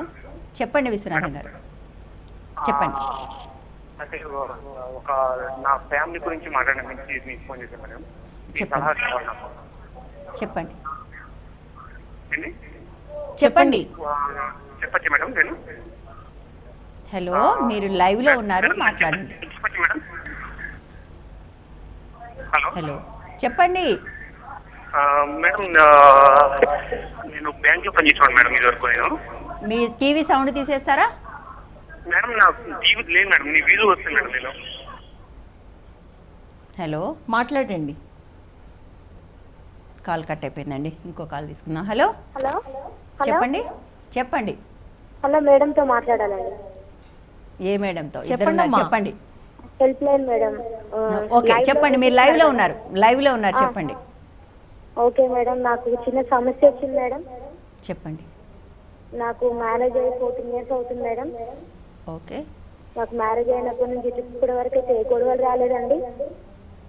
కానీ 2 years నుంచి అయితే ఇంట్లో గొడవలు వస్తున్నాయి మేడం. హలో మేడం, చెప్పండి. చెప్పండి. అయితే ఇప్పుడు తిను వేరే అమ్మాయితో అక్రమ సంబంధం పెట్టుకున్నారని తెలిసింది. తను ఆమె ఇప్పుడు మళ్ళీ మమ్మల్ని నేను నా భర్త అంటుంది. అది నీ భర్తకి నీకు సంబంధం లేదు, నాకే సంబంధం అంటుంది. కానీ ఇదివరకు ఆమెకు మ్యారేజ్ అయిపోయింది, 2 పిల్లలు ఉన్నారు. తను కేసు పెడతా అంటుంది మేడం. నాకు తెలుస్తుందా ఆమెకు తెలుస్తుందా మేడం? మీ పెళ్ళి ఎన్ని సంవత్సరాలు అయిందమ్మా? 14 years మేడం. 14 years అయింది. 2 అబ్బాయిలు మేడం నాకు. మీకు ఇద్దరు. ఊరికి ఆమె మిమ్మల్ని బెదిరిస్తుంది. అమ్మ, పెళ్ళి అనేది ఆమె వచ్చి నేనే పెళ్లి భార్యని అంటే చెల్లదు. మీకు పెళ్లి పెద్దల మధ్య అయిందా? పెద్దల మధ్యలో, అంటే మాది లవ్ మ్యారేజ్ మేడం. పెద్దలే చేశారు మేడం మ్యారేజ్. పెద్దల మధ్య అయింది, పెళ్లి కార్డు ఉంది, పెద్దవాళ్ళందరూ ఉన్నారు కదా మీ ఇంట్లో మీ రేషన్ కార్డులు అన్నిట్లో పేర్లు అన్నిట్లోనూ మీ భార్య భర్త పేర్లు ఉన్నాయా? ఉన్నాయి మేడం. ఓకే అమ్మా. సో అలాంటప్పుడు మీకు వచ్చి ఆమె భార్య నేనే పెళ్లి భార్యని అన్న ఇది చెల్లదు. మీ భర్త ఏం చేస్తారు? మా సివిల్ కాంట్రాక్ట్ మేడం. ఏమ్మా? Civil contract madam, construction civil contract. Civil contractor అయితే అసలు ప్రాబ్లం లేదు. ఎందుకంటే ఒకవేళ ఉద్యోగస్తుడైతే మీ పేరు పెట్టారా ఆవిడ పేరు పెట్టారా అనేది మాకు సందేహం ఉంది. సో ఇప్పుడు ఏంటంటే ఆమె వచ్చినంత ఆమె ఎన్నాళ్ళు అయిందమ్మా పరిచయం? మీ భర్తకి 10 ఏళ్ళు అంటున్నారు. 2 years madam. 2 years. Okay, 2 years అయినప్పుడు ఆమె వచ్చి ఎలా భార్య అనగలరు? ఏ ప్రాబ్లం రాదు. అయితే ఇప్పుడు అన్నిటికంటే ముందు ఆవిడకి వేరే పెళ్ళయి పిల్లలు ఉన్నారండి. ఎస్, ఆమె డివోర్స్డో కాదు అయినా పిల్లలు ఉన్నా పిల్లలు లేకపోయినా ఆమె సింగిల్ విమెన్ అయినా కానీ మీ పిల్లలు ఉన్నారు, పెళ్లి జరిగింది, ఇవన్నీ కూడా సాక్ష్యాధారాలు ఉంటాయి. కోర్టు వరకు వెళ్లాల్సి వచ్చినప్పుడు ఆమె సంబంధం చట్టపరంగా చెల్లందమ్మా. తర్వాత మీరు మీ భర్తతో ఇవన్నీ మీరు అంటే మాట్లాడుకుంటున్నారో లేదో మాకు తెలీదు. ఒకవేళ మాట్లాడుకున్నట్లయితే మీరు నలుగురికి చెప్పే పద్ధతిలో చెప్పాలనుకుంటే చెప్పండి, లేకపోతే ఎదురెదురుగా కూర్చుని మాట్లాడుకోండి. పిల్లలు ఉన్నారు, మన సంసారం పాడు చేసుకోవద్దని వినని పక్షంలో మీ పెద్దవాళ్ళ దగ్గర, లేదంటే మీ సమీపంలో ఉండే ఎక్కడైనా కౌన్సిలర్ ఆఫీసుల్లో కానీ, తర్వాత విమెన్ అండ్ చైల్డ్ వెల్ఫేర్ ఆఫీసులో కానీ ఒకసారి కౌన్సిలింగ్ ద్వారా ఈ సమస్యని మీరు సాల్వ్ చేసుకోవచ్చమ్మా. సాల్వ్ జరగని పరిస్థితుల్లో మీరు పోలీస్ కంప్లైంట్ ఇవ్వాల్సి వస్తుంది. ఎగ్జాక్ట్లీ. మీకు యాక్చువల్గా ఆవిడ మిమ్మల్ని ఊరికే బెదిరిస్తున్నారు, ఈ బెదిరింపు వెనక మీ భర్త కూడా ఉన్నారు, మీరు అర్థం చేసుకోండి. ఇద్దరు కలిసి మీరు కొంత అమాయకంగా మీరు ఈ క్వశ్చన్ అడిగేశారు కదా, ఆమె చెల్లుతుందా నా చెల్లుతుందా అని. సో మిమ్మల్ని ఇనఫ్ ఎంత బెదిరించాలో అంత బెదిరించారు, అంత అసలు సందేహంలో ఉండొద్దు, కాన్ఫిడెంట్గా ఉండండి. మిమ్మల్ని బెదరగొట్టుతున్నారు వాళ్ళిద్దరూ. ఆవిడ ఫస్ట్ థింగ్ ఆవిడ వెళ్ళి కేసు పెట్టలేదమ్మా, మర్చిపోండి ఆ విషయం. ఆవిడ వెళ్ళి మీ మీద ఏ రకమైన కేసు ఆవిడ మీ మీద పెట్టడానికి అవకాశమే లేదు. కాకపోతే ఎందుకైనా మంచిదమ్మా, మీ రేషన్ కార్డు కానీ మీ బ్యాంకు పుస్తకాలు కానీ ఏమైనా ఉంటే, మీ పెళ్ళి ఆల్బమ్ ఇవన్నీ కూడా ఒక కాపీ, జెరాక్స్ కాపీలైనా ఒక పక్కన మీకు బాగా సన్నిహితంగా ఉండే స్నేహితుల దగ్గర కానీ, మీ అమ్మ నాన్నగారి దగ్గర కానీ ఎక్కడైనా పెట్టండి. మీరు చదువుకుని ఉంటే ఆ సర్టిఫికేట్స్ కూడా, ఆ తర్వాత రేపు పొద్దున్న ఎప్పుడైనా సమస్య ఉన్నప్పుడు ఇవన్నీ కూడా ఉపయోగపడతాయి మీకు. రైట్. సో మేడం చెప్పినట్టుగా ఆవిడ ఒకటి మొదట మిమ్మల్ని తప్పుదారి పట్టిస్తున్నారు, వాళ్ళిద్దరూ కలిసి మీ మీద సైకలాజికల్ గేమ్ అంటున్నారు, అది ప్లే చేస్తున్నారు. మిమ్మల్ని భయపెట్టి బెదరగొట్టి అలా మిమ్మల్ని సైలెన్స్ చేయాలని చూస్తున్నారు. ఆవిడ సరెండర్ అయిపోయి ఈవిడ she can file case. Actually నిజానికి ఐదర్ డివి డొమెస్టిక్ వైలెన్స్ కింద అయినా పెట్టచ్చు, లేకపోతే బైగమి అయినా పెట్టచ్చు. ఈవిడ ఎక్కడ అలా తెలుసుకుని కేసు పెడుతుందో అన్న దీనికి ఆ అమ్మాయిని ఒక ఫియర్ సైకోసిస్ కు లోన్ చేస్తే ఇంకా దాని కింద తనే ఆ కన్ఫ్యూజన్ లో కొట్టుకుంటూ ఉంటుంది కాబట్టి అన్న దీంతో చేస్తున్నారు తప్ప ఇక్కడ అలాంటిది ఇంకేమీ లేదు. కానీ దాంతోపాటుగా మీరు అన్నట్టు కొన్ని జాగ్రత్తలు, దాంతోపాటుగా తను కూడా ఒకవేళ చదువుకుని కొంతవరకు ఇదై ఉన్నదనుకోండి, మెల్లిగా కొంచెం తన కాళ్ళ మీద తను నిలబడడానికి, తన కుటుంబానికి సపోర్ట్గా ఉంటూ నలుగురిలో ఉన్నప్పుడు కూడా ఖచ్చితంగా నలుగురి సపోర్ట్ దొరకడం కానీ, లేదా నాలుగు ఇలాంటి విషయాలు తెలుస్తాయి. ఆల్వేస్ ఆ నాలుగు గోడల మధ్యలో కూర్చుని ఉండేసరికి ఇలాంటి భయాలు ఇంకా పెరిగే అవకాశాలు ఉంటాయి. తర్వాత మీకు భయం వచ్చే అవకాశం కూడా తక్కువ, ఎందుకంటే మీ అత్తమామలు వీళ్ళందరూ కలిసే ఉంటున్నారు అనుకుంటున్నాం. అంటే కలిసే అంటే ఒక్క ఇంట్లో లేకపోయినా వాళ్ళతో మీకు సంబంధ బాంధవ్యాలు బాగా ఉంటే అసలు ఇంతవరకు సమస్య కూడా రాదు. మీకు బలహీనపరుస్తున్నారు వాళ్ళు, ఇన్సెక్యూర్లోకి తీసుకెళ్ళి మిమ్మల్ని అణగదొక్కేస్తున్నారు. మీరు ఫస్ట్ ఆఫ్ ఆల్ చేయాల్సింది ఏంటంటే, ఏ రకమైన డాక్యుమెంట్స్ ఉన్నా మీరు అవన్నీ కూడా మీ కన్నవారి ఇంట్లో కానీ మీ ఫ్రెండ్స్ దగ్గర కానీ దాచిపెట్టండి. అప్పుడు మీకు చాలా లేకపోతే ఒక బ్యాంక్ లాకర్ తీసుకుని లాకర్లో తన సొంతంగా తన పేరు మీద లాకర్లో పెట్టుకోవచ్చు. ఎవరినో నగలు కూడా కొద్దిగా భద్రపరచుకోండి. ఎందుకంటే ఒక కేసులో ఇలాగే జరిగిందండి. వాళ్ళు నమ్మి సొంత బ్రదర్ దగ్గర పెట్టుకుంది ఆ అమ్మాయి, చివరికి ఆ బ్రదరే మోసం చేశాడు. సో అప్పుడు ఇంకా అంటే కాబట్టి ఏంటంటే ఒక బ్యాంక్ లాకర్ అదే తన పేరు మీద ఒక బ్యాంక్ లాకర్ తీసుకుని లాకర్లో పెట్టుకుంది అనుకోండి, ఈ ఇన్సెక్యూరిటీస్ అన్ని కూడా ఉండకుండా పోతాయి. సో బేసిక్గా అమ్మ మీరు వాళ్ళ మీ మీద సైకలాజికల్ గేమ్ ప్లే చేస్తున్నారు. మీతో మీరు భయపడాల్సిన పని లేదు. ఇన్ఫ్యాక్ట్ మీరే వాళ్ళ మీద చాలా కేసులు పెట్టగలరు. ఆమె మీద, వాళ్ళ మీద, ఇద్దరి మీద కలిపి బైగమి పెట్టగలరు, మేడం చెప్పినట్టుగా గృహహింస కేసు పెట్టగలరు. అట్లా రకరకాల కేసులు మీరే పెట్టగలరు, వాళ్ళు పెట్టే అవకాశం లేదు. సో ఏం చేస్తారంటే ఈ కేసెస్ అన్నిట్లో కూడా ముఖ్యంగా డొమెస్టిక్ వైలెన్స్ కేసులో పిలిచి కౌన్సిలింగ్కి ఇస్తారు. కాబట్టి ఒకసారి ఆ ప్రయత్నం చేసి చూడండి. ముందు మీరిద్దరూ కలిసి మాట్లాడండి, లేదా పేరెంట్స్తో మాట్లాడించండి. ఇది కాకపోతే కౌన్సిలింగ్కి వెళ్ళండి. మొట్టమొదట మీరు భయంలో పడకండి, భయంలో పడి టెన్షన్ పడకండి. టెన్షన్ పడకుండా ఒక్కసారి మీరు సిచ్యుయేషన్ నుంచి పక్కకు అడుగేసి చూడండి. ఇది పరిస్థితి, ఇద్దరు పిల్లలు, నేను, ఈ కుటుంబం, దీన్ని రక్షించడానికి నేనేం చేయగలను అని ఆలోచించుకుని ఆ వైపున మీరు కొంచెం ప్రశాంతంగా అడుగులు వేయండి. గొడవలు పడకండి. గొడవలు పడటం వల్ల ఏ రిలేషన్షిప్ గొడవలు వద్దు, భయం ఉంటే మీ ఆలోచన శక్తి పనిచేయదు. ఆలోచన విధానం కరెక్ట్గా పనిచేయాలంటే మీరు మీ మీద చాలా నమ్మకం పెట్టుకోవాలి. మిమ్మల్ని ఎవ్వరూ ఏం చేయలేరు. రైట్. ఇంకో కాల్ తీసుకుందామండి. హలో, చెప్పండి.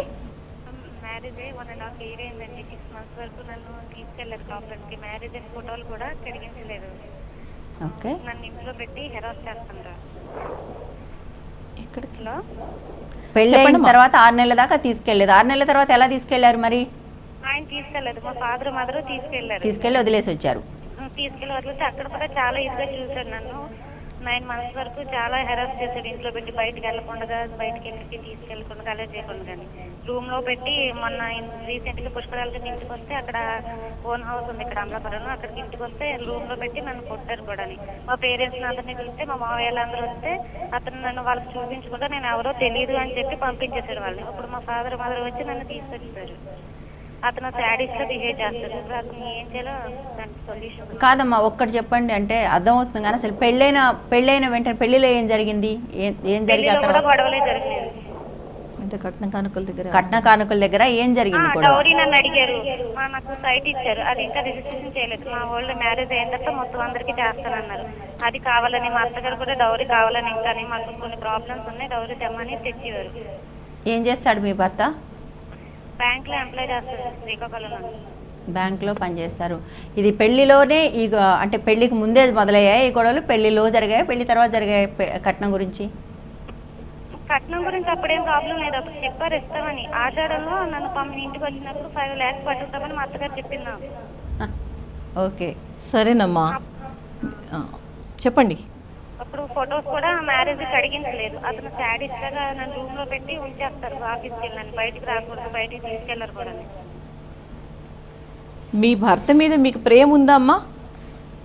లేదండి, ఆయన డైలీ అలా చేస్తారు. ఆయన అలా కాదమ్మా, అంటే మీ సమాధానం ఎందుకంటే ఈ ప్రశ్న వేశాను, అతనితో ఉండటమా లేదా అనేది మీరు డిసైడ్ చేసుకోవాలంటే మీకు ఆయన మీద ప్రేమాభిమానాలు ఉన్నాయా లేదా. ఉంటే నాకు భర్త కావాలి అంటే నేను ఒక రకంగా చెప్తాను లీగల్గా ఎలా అప్రోచ్ అవ్వాలి.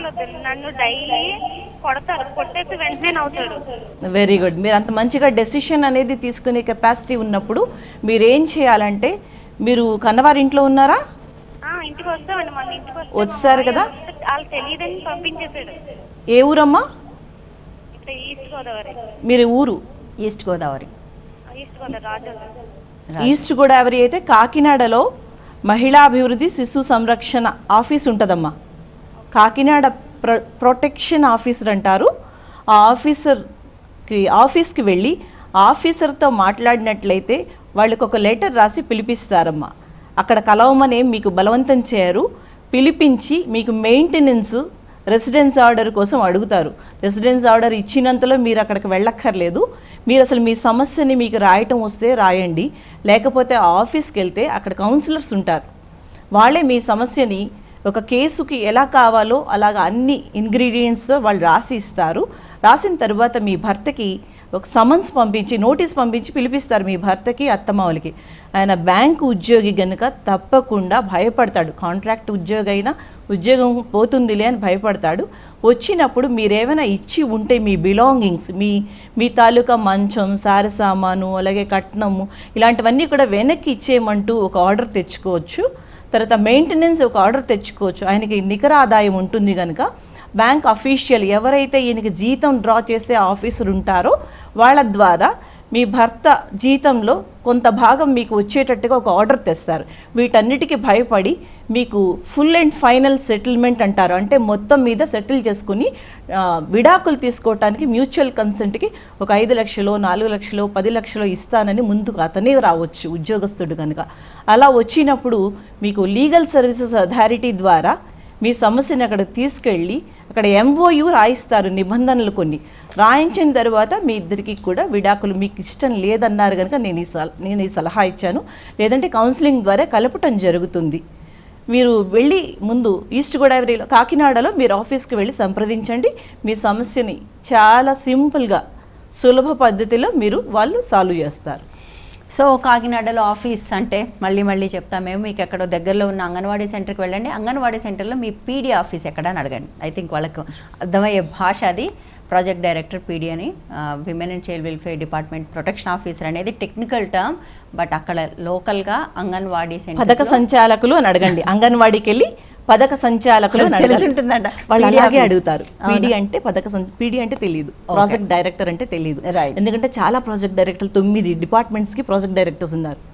అందువలన పథక సంచాలకులు అని అంగన్వాడీ టీచర్ని అడగండి. అంగన్వాడీ టీచర్ని, వేరే PDని అడగండి, వేరే వాళ్ళు అంగన్వాడీ వాళ్ళని అడిగితే ఆయన కలెక్టర్ ఆఫీస్ ఏమో, కలెక్టర్ ఆఫీస్లో కాకినాడ కలెక్టర్ ఆఫీస్ దగ్గరే ఈ ఆఫీస్ ఉంటుంది కాబట్టి మీరు వెళ్ళినట్లయితే మీకు తెలుస్తుంది. రైట్ అండి. ఇంకో కాల్ తీసుకుందామండి. హలో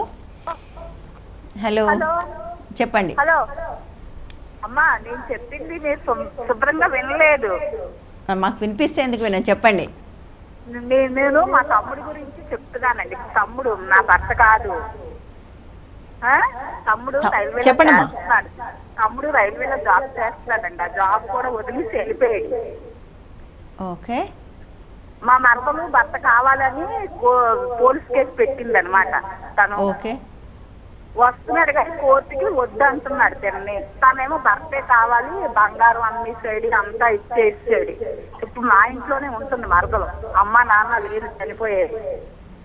చెప్పండి. అది ఏంటి తేలుతుందా ఏటా అని కొద్దిగా టెన్షన్ అడుగుతున్నాను. మీ తమ్ముడు ఏం చేస్తున్నారమ్మా? రైల్వేలో జాబ్ అండి. రైల్వేలో జాబు. మీ మరదల్ని అంటే మీ మరదలు వద్దనుకుంటున్నారా, మీ మరదల్ని తమ్ముడు వద్దనుకుంటున్నాడా? తమ్ముడే వదిలేసి వెళ్ళిపోయిందండి ఇంకొక అమ్మాయి దగ్గరికి. మరి అలాంటప్పుడు మీ మరదలు అంటే మీకు అభిమానం ఉందా?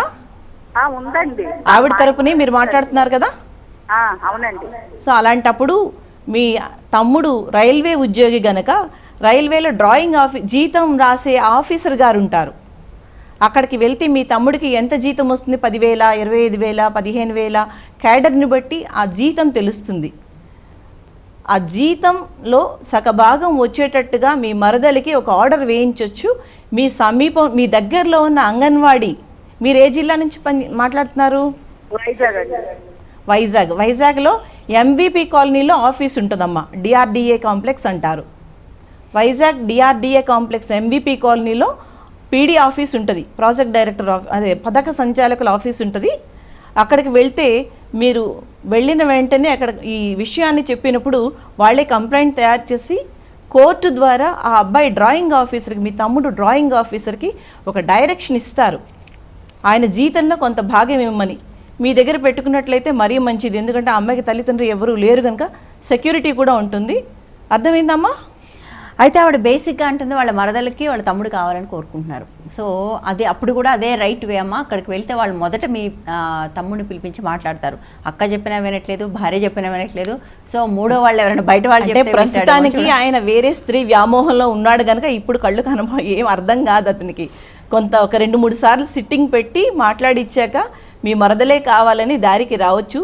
ఇది కూడా కాదు, మగవాడికి జేబులోంచి డబ్బులు ఇవ్వాలంటే చాలా భయం అమ్మ. మేము మెయింటెనెన్స్లు చాలా దగ్గర ఇప్పించాము. జీతంలో డ్రాయింగ్ ఆఫీసర్లు ఆ డైరెక్షన్ ఇస్తాడనగానే ఆ అమ్మాయిని వదిలేసి ఈ అమ్మాయి దగ్గరికి వచ్చేస్తాడు. మీరు ఈ విషయంలో ఏమీ చింతపడక్కర్లేదు. రైట్, చాలాసార్లు ట్రూ అండి. అందుకే అంటారు డబ్బులకు పెడితే కానీ లొంగరు అనేది. లాస్ట్ కాల్ తీసుకుందాం అండి. హలో, చెప్పండి. విశ్వనాథం గారు ఇంతకుముందు కాల్ చేశారా? చెప్పండి. మళ్ళీ మీ కాల్ సరిగా లేదు. ఇంతగా కాల్ చేశారు, సరిగా లేదు. Hello, okay. బ్యాంకులో పనిచేయడం నాకు సంబంధాలు వచ్చాయి మేడం. సంబంధాలు వస్తే నేను సంబంధం చూడడానికి ఒప్పుకున్నాను మేడం. నేను ఆవిడకి ఆల్రెడీ భర్త చనిపోయాడు మేడం. ఆ భర్త చనిపోతే చిన్న బాబు కూడా ఉన్నాడు ఆవిడకి. నేను మ్యారేజ్ చేసుకోవడానికి ఓకే అని చెప్పాను మేడం. నేను ఓకే అని చెప్పినట్టు వారం రోజులు మ్యారేజ్ ఉంది కనుక జాబ్ చెప్పారండి వాళ్ళు. ఏంటండి పెళ్లి వారం రోజులు ఉందనగా? పెళ్లి వారం రోజులు అనగాను జాబ్కి రాజీనామా చేయాలి మీరు అని అడిగారండి నన్ను. ఎందుకు? వాళ్ళ వ్యాపారం ఉన్నాయంటే ఆ వ్యాపారం చూసుకోవాలని చెప్తున్నారండి. ఓకే. అంటే సరే అని చెప్పి దానికి కూడా ఓకే మేడం. నేను ఒప్పెట్టిన తర్వాత నీకు సాలరీ ఎంత వస్తుందో తెలియదు నాకు, నీకు నెలకి 6,000 చెప్పిస్తాను, నీకు ఎంత కాసాలు ఖర్చు పెట్టుకో, నువ్వు నీకు కూడా ఇస్తాను, నేను మీ భార్య కూడా నువ్వు ఖర్చు పెట్టుకోవట్లేదు, నీ గురించి ఇస్తాను అని చెప్తానండి పిల్ల తండ్రి. సరే అన్నాను మేడం. అన్న తర్వాత మ్యారేజ్ ఏమో జరిగింది మేడం. నాకు జరిగిన తర్వాత అప్పుడు పెళ్ళైన 3 నెలలకి ఈ పిల్ల ఫస్ట్ మావ ఉంటుంది. ఆ మావని మళ్ళీ నన్ను అసలు యాక్చువల్ చెప్పండి తప్పు తీసుకోండి. అతను ఏంటండి? పిల్ల ఫస్ట్ మావ ఉన్నాడు కదా, మొదటి తండ్రి. ఓకే. నన్ను దత్తత తీసుకోండి. దత్తత తీసుకున్నాడా మిమ్మల్ని? అవునండి, దత్తత తీసుకొని ఆ కోడలు ఇచ్చి పెళ్లి చేశాడు నాకు మళ్ళీ అతను. ఓకే. చేసిన అసలు అది కూడా నాకు ముందు చెప్పలేదండి. పెళ్లి వారంలో ముందు అనగానే చెప్పాను నాకు. అది కూడా తండ్రికి వెళ్తేనే అవుతుంది, పెళ్లి అట్లా అవ్వదని చెప్తున్నారండి ఈ పిల్ల తండ్రి. దానికి ఒప్పుకున్నాను మేడం. అన్నిటికీ ఒప్పుకున్నాను మేడం. పెళ్ళైన 3 నెలలకి నన్ను మానసిక రోగులతో తీసుకెళ్ళదు మేడం. నన్ను మానసిక రోగులు డాక్టర్ ఉన్నాడు కదండి, డాక్టర్స్ ఉంటారు కదా, అందరు తీసుకెళ్ళి కూర్చోబెట్టారు నన్ను. నేను కూర్చోవలసిన అవసరం నాకేంటి ఆ విషయం అంటే అలా కదా ఒకసారి చెకప్ చేస్తారు కూర్చొని మీరు అని చెప్పి నన్ను బలం పెట్టారు వాళ్ళు. సరే అని చెప్పి కూర్చొని మేడం కూర్చుంటే మా రిపోర్టింగ్ చేశారు డాక్టర్ చేసి నాకు నా మనసులో ఉన్న భావాలన్నీ తెలుసుకున్నారంటే ఇది ఎలాంటి జబ్బు లేదు ఎలాంటి ప్రాబ్లం లేదని చెప్పి చెప్పారండి. అతను మా ట్యాబ్లెట్స్ ఏ అవసరం లేదు అని అంటే లేదండి ఏదో మా రాసేవాడు అంటే అతను ట్యాబ్లెట్ ఇచ్చారు మేడం. ఆ ట్యాబ్లెట్ వేసుకోమంటే నేను వేసుకోకపోతే వాళ్ళు మళ్ళీ పిల్లలంటే నన్ను గవర్నమెంట్ వేసుకోమని చెప్పి వేసుకున్నాను. నైట్ వేసుకుంటే మరుసటి సాయంత్రం వేసుకోండి మేడం. విశ్వనాథం గారు మీ వయసు ఎంత అండి? నా ఏజ్ ఇప్పుడు 40 అండి. ఈ పెళ్ళి ఎప్పుడైందండి మీకు? 10 years అయింది మేడం. 10 years బ్యాక్ జరిగిన కథ చెప్తున్నారా ఇంకా మాకు? అప్పుడు 3 నెలల 10 years బ్యాక్. మేడం నేను రీసెంట్ వచ్చాను మేడం ఇంట్లోకి. ఆ ఇంట్లో చక్రీమ్స్ పడలేక ఇల్లరికి వెళ్ళి పడలేక ఇంట్లో నుంచి బయటకు వచ్చాను మేడం. జాబ్ పోయింది, భార్య లేదు, నాకు ఎవరు లేదు మేడం. ఇప్పుడు విరాట్లు అంటే వాళ్ళు విరాట్లు ఇవ్వట్లేదు మేడం నాకు. అమ్మాయి కూడా మీ అమ్మ మీ నాన్న లేరు, ఈ సారీ కట్టుకో, ఈ పూలు పెట్టుకో, తోడలు ఉంది అంటే నా తగిన కోరుకుని తీసిపోయి. మీరు ఏం మాట్లాడుతున్నారో అర్థం కాలేదు విశ్వనాథం గారు. అర్థమైనంత వరకు ఎవరైనా మాట్లాడతారా ప్లీజ్? ఏమైనా ఆన్సర్ చెప్తారా? అసలు దత్తత ఎలా చెల్లుతుంది అనేది అర్థం కాలేదండి ఫస్ట్ ఆఫ్ ఆల్. ఎందుకంటే మీకు ఆ వయసులో లీగల్ గా దత్తత ఎలా జరిగింది లేదా కస్టమరీ, ఎందుకంటే మీకు ఆ వయసులో దత్తత జరగదు. 2 అంత వయసులో మీరు ఒక మ్యారీడ్ విమెన్ విడోయర్ని పెళ్లి చేసుకోవాల్సిన అవసరం ఫస్ట్ మ్యారేజ్లో మీకు అవసరం ఎందుకు కలిగింది అంటే చాలా ప్రశ్నలు వస్తున్నాయి. మీరు చెప్పేటప్పుడు కూడా మీ వైపు డిఫైన్ చేసుకుని చెప్తున్నారా అనే అనుమానం కూడా అనిపించింది మాకు. సో నిజం అనేది మాకు కూడా తెలియదులేండి. మీరు చెప్పే పద్ధతి అంటే మీరు సరిగ్గా చెప్పలేకపోతున్నారా, చెప్పే పద్ధతిలో మాకు అన్ని సందేహాలు కలుగుతున్నాయి. అయితే మీరు ఇప్పుడు కావాల్సింది ఏంటి? నాకేమైనా ప్రాపర్టీస్ వస్తాయా అనా మీ ప్రశ్న? లేదంటే విడాకులా అంటే మీరు విడాకులు వేయచ్చు ఒకవేళ. ఏంటంటే మీ పెళ్ళి అయితే చెల్లుతుంది, మీరు ఆయన కొడుకుగా ఆయన ఆస్తులు అయితే మాత్రం మీకు రావు. అది ఏదో వాళ్ళు అంటే వాళ్ళు ఏమైనా పెద్దవాళ్ళు ఫీల్ అవుతారు, ఆయన కొడుకు పోయి ఉన్నాడు, ఆయన కొడుకు ప్లేస్లో తండ్రి ప్లేస్లో ఉండి కొడుక్కి పెళ్లి చేసినట్టుగా ఫీల్ అవుతాడని మీకు ఆ దత్తతకి ఏదో అది ఒప్పించినట్టున్నారు. అదైతే మాత్రం చెల్లదండి. ఆస్తులు ఏవి కూడా ఆయనవి మీకు సంక్రమించదు. మీరు విడాకులైతే మీరు కావాలనుకుంటే మీరు మీ వైపు నుంచి విడాకులు వేయచ్చు. ఆమె వచ్చి డిఫెండ్ చేసుకుంటే చేసుకున్నారు, లేదంటే ఎక్స్పార్టీ ఆర్డర్స్ వస్తాయి.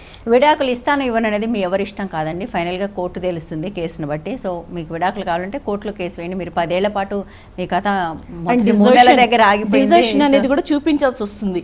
మీరు ఆమెతో ఎప్పటి నుంచి దూరంగా ఉన్నారు అంటే కొన్ని గ్రౌండ్స్ అయితే ఉంటాయి డిసిషన్కి. రైట్. సో దాన్ని బట్టి అవుతుంది. రైట్. సో మీరు కోర్టుకు వెళ్ళి తెలుసుకోండి ఆ విషయం.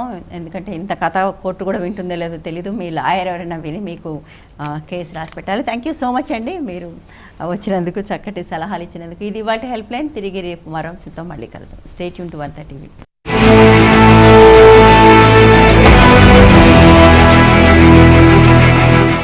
సమస్యల్లో ఉన్న మహిళలు సంప్రదించాల్సిన చిరునామా Vanitha help line, care of Vanitha TV, Rachana television private limited, plot number 564-A-19-3, road number 92, Jubilee Hills, Hyderabad 500033.